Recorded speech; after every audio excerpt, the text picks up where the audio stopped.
I'm going to start with a question. How many of you know the person sitting next to you from before today? Interesting. So, do you remember the first conversation you ever had with that person? You know, conversations are links, okay? Let's imagine every conversation to be a tiny metal link. And every time you talk to a stranger, a metal link is formed. And every conversation that you have after that moment, the link gets stronger and stronger. And every day, each one of us meets so many strangers. The grocery guy, the cab guy, maybe the receptionist at a new office you went to. And with every conversation, we build new links. Until finally at the end, we've created a kind of massive World Wide Web of conversation. World Wide Web. It's a catchy word. I think I've heard that somewhere. That's it, right? A conversation. It's a fascinating thing. A conversation is an adventure. A conversation gives you a whole new perspective. A conversation opens a door. Conversations can make war, and conversations can make peace. And conversations define who we are as a human race. And think about this. Every single person in your life was once a stranger to you. And you knew nothing about them until you had that first conversation. So I'm here today to tell you to talk to strangers and to have a conversation. And I'm here to tell you how. 7 ways that you can make a conversation with almost anyone. I'm a radio presenter and I love talking to people. I do, I love it. And I'm so glad that I do it for a living. Here's what my day is like, right? Every single morning I go into an empty room and I put on a mic and I have a conversation with 1.6 million people that I can't see. Yeah. You know what the hardest part is though? It's time. In a 4-hour show, I get 20 minutes. That's all the talk there is. And in 20 minutes, I have to convince you that I am your best friend. How do I do that? How do I establish a connection? I have 20 minutes to inform you, to excite you, to engage with you, but most importantly, 20 out of the 20 times that I switch on that mic, I have to leave a smile on your face. Except, I can't see you, I know nothing about you, and I have no way of gauging your reactions. How do you do it? How do you talk to a stranger? Well, my 9 years in radio have taught me these simple little tricks. Strangers, they are everywhere. And we've always been told, don't talk to strangers. But I beg to differ. Every stranger comes with an opportunity to learn something new, an opportunity to have an experience you've never had, or hear a story that you've never heard before. And you've had that moment, right? You're in the room with someone you don't know, and you look across the room, you see a stranger, and you think, I want to talk to this person. And you can almost hear the first word, but it just won't come out. It kind of gets stuck about here. It kind of goes up and down, and you don't know. You know what? Here's my advice. Just say it. What's the worst that can happen? They won't talk to you? Well, they're not talking to you now. The first word, floodgates. I truly believe that the first word acts as a floodgate. You know, once you said the first word, everything else just flows. So keep it simple. A hi, a hey, a hello. And do what every good bowler does. Just gather the enthusiasm, the positivity, the energy, put on a big smile and say, hi. I know, there's going to be that strange moment right now. Turn to someone sitting next to you, stick your hand out and say hello. Go on. I love the awkward laugh. Why is she making us do this? The first word, floodgates. You know, here's a challenge we face every day. Time. We have 90 seconds on radio and we have to make that conversation with a stranger memorable. So how do you do it? What's the biggest challenge? Honestly, if we get stuck in the rut of, hi, hey, how are you? I'm fine. What's going on? Nothing much. Same old. So tell me what's new. There you go. 45 seconds down, wasted. Right? So here's my advice. Skip the small talk and ask a really personal question. And don't be afraid. Trust me. You will be surprised how much people are willing to share if you just ask. So ask any kind of personal question. Maybe, interesting name. How did your parents think of it? Is there a story behind it?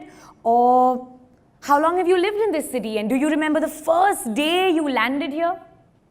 You see, answers to those questions are always something unique, always something personal.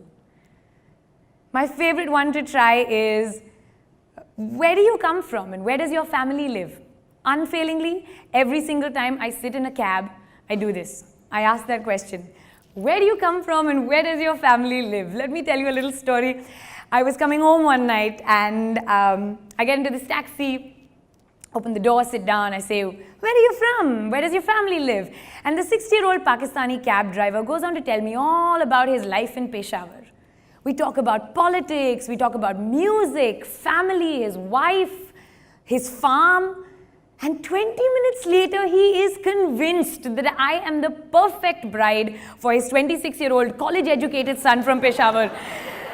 And as I'm getting out of the taxi, he's taking out a passport-sized photograph with this look of enthusiasm. I have to say it was a very difficult goodbye. But the moral of the story really is, what starts with a hello can end with a marriage proposal. And that is a warning. Step 3. Find the me toos.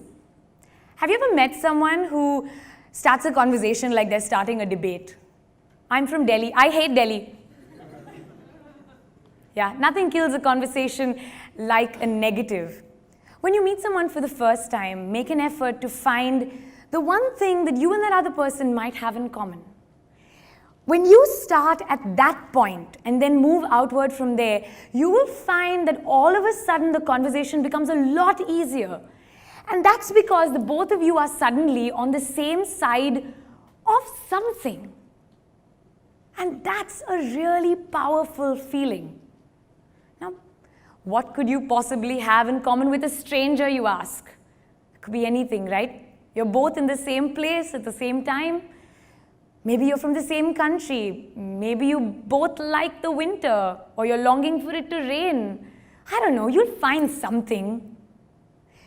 When you find a me too, you automatically have a kind of buy-in from the other person. Trust me, that's helpful. Pay a unique compliment. I read somewhere that people will forget what you do and they'll forget what you say, but they will never forget how you made them feel. So be generous and go out and give someone a nice, full compliment. So I have this belief about a compliment immunity meter, and it comes from this experience I had when I met this gorgeous supermodel, right? And I look at her and I say, wow, you're beautiful. And there is no reaction on her face. And I think to myself, how? That's when I realized she is immune to the word beautiful. She's probably heard it 100,000 times today. And if she's on social media, she's heard it 1,000,000 times today.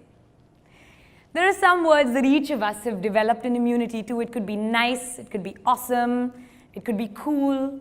Stay away from these. Try and construct a compliment that's unique and genuine, and you don't have to lie. Really. When you look at someone and say, I love how when you smile, it's like your nose smiles, and then your eyes smile, and your ears smile, even your forehead smiles, and suddenly the whole person is just smiling. You see, I hope that's a compliment you're not going to forget for a while. Pay a unique and genuine compliment. Ask for an opinion. All of us have opinions, trust me, and we all want them to be heard, and everybody wants validation. So go on and ask for an opinion, and that's when you open up a two-way street. That's when the real communication begins, and you will be surprised how much you can pick up about a person just by asking their opinion on something pretty generic. Here's a mistake that some people make. They ask your opinion about something really difficult. It feels almost intimidating. If I'm in a room full of very well-informed people and someone was to come up to me and say, so what do you think about the way the oil prices have affected the real estate market in Dubai? I feel a bit cornered. I feel like I might fail, and this is an examination, and that's the lesson. Nobody needs to fail at a first-time conversation. Just ask something simple. Keep it generic. How do you like your coffee? When was the last time you watched a movie? What did you think of it? And when somebody gives you their opinion, really listen. Don't listen to reply. Listen to listen. There's a difference. And that brings me to my next point. Be present. I know you've been through this. I know I have. You're pouring your heart out to someone, and they're like this. Yeah, go on, keep talking. I can multitask. What's with the Wi-Fi? When someone's trying to communicate with you, the least you can do is really be in that conversation. Just be wholeheartedly present. Just be there. And my favorite part, make eye contact. Trust me, eye contact is where all the magic happens. You can feel the conversation. And trust me, when you're looking at someone in the eye, 9 out of 10 times, they will not dare look away. Right? Now, if only I could look into the eyes of 1.6 million people, I would not have to worry about you guys tuning out during the ad breaks. That brings me to this. My favorite point, because I think it's got a catchy name. Name, place, animal, thing. You remember that game? Remember the little details about a person. Remember their name. It's so important. It's awful when you meet someone for the 18th time and you say, you must be Paul. No, Peter.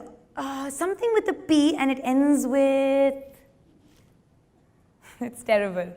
Remember someone's name and say it back to them. You have no idea how important you're making them feel.